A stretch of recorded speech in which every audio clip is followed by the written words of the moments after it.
اللہ اگر چاہے. اس لیے کہ سرکار غریب نواز کو بھی یہ چیلنج کیا گیا تھا. آپ کو ایک پجاری نے کہا تھا, وہ آگ جلائے بیٹھا تھا, غریب نواز نے کہا کہ ذرا اس میں ہاتھ ڈال دو, جس کی عبادت کرتے ہو یہ تو تمہارا خدا ہے. اس نے کہا اس میں ہاتھ کیسے ڈالیں گے, یہ تو جلائے گی. کہا جس کی عبادت کرتے ہو وہ خود تم کو جلائے گی. کتنے سالوں سے عبادت کر رہے ہو؟ کہا میرے باپ دادا سب اسی کی عبادت کرتے آئے, ہم اس آگ کو بجھنے نہیں دیتے. کہا پھر ہاتھ ڈالو.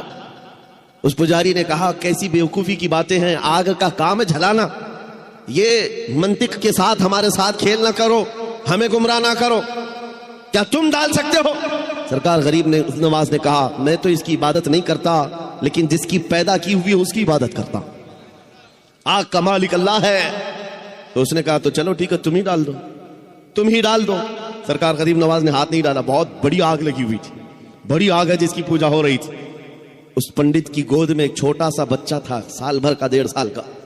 اس کی گود سے بچے کو لے لیا اور آگ میں چلے گئے, اندر چلے گئے. اب یہ چیخ پکار کرنے لگا کہ یہ درویش آیا, خود بھی جل گیا, میرے بچے کو بھی لے گیا.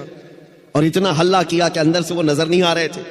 لوگ جمع ہونے لگے, آس پاس کے سب جمع ہو گئے, اور سب کو یہ حیرت تھی کہ یہ جل کر راکھ ہو جائے, آگ کو بجھائیں گے تب یہ ملیں گے. کافی دیر ہو گئی, مجمع جب اکٹھا ہوا, کئی پجاری آئے. سرکار غریب نواز اپنا دامن جھاڑتے ہوئے آگ سے باہر تشریف لا رہے ہیں. بچہ بھی گود میں موجود ہے, صحیح سلامت ہے. اس نے چھین کر کے اپنے بچے کو لیا, جگہ جگہ پکڑ کر دیکھا, پیشانی بھی ٹھنڈی ہے, کپڑے بھی ٹھنڈے ہیں, کوئی گرمی کا اثر نہیں ہے. میرے عزیز و غریب نواز تو اللہ کے ولی ہیں, انہیں آگ نہیں جلائی. بات تو سمجھ میں آتی, بچہ پجاری کا تھا, یہ کیوں نہیں جلا؟